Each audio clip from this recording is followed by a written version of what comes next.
મિત્રો, ગ્લોરિયસ ચરોતરમાં આપનું સ્વાગત છે।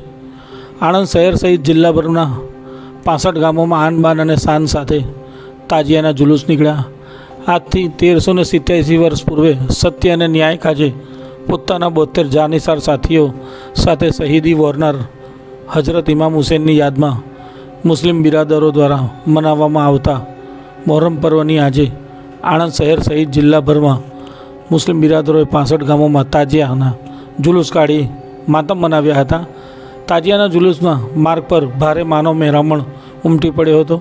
આણંદ શહેરમાં મોહરમ પર્વ નિમિત્તે આજે ઇમામ હુસૈનની યાદમાં મુસ્લિમ બિરાદરો દ્વારા જૂના દાદર સહિત શહેરના 37 સ્થળોએથી તાજિયાના જુદા જુદા જુલુસ નીકળી ગુજરાતી ચોક પાસે એકત્ર થયા હતા, જ્યાં આણંદ ટાઉન પીઆઈ વિજયસિંહ ઝાલા, શહેર ભાજપ પ્રમુખ મયુર પટેલ, મહામંત્રી સ્વપ્નિલ પટેલ, પાલિકાના પૂર્વ પ્રમુખ બિપિનચંદ્ર પટેલ, રાજેશભાઈ પડિયાર સહિત અગ્રણીઓ દ્વારા તાજિયાનું સ્વાગત કર્યા બાદ લીલી ઝંડી બતાવી તાજિયાના જુલુસને પ્રસ્થાન કરાવ્યું હતું।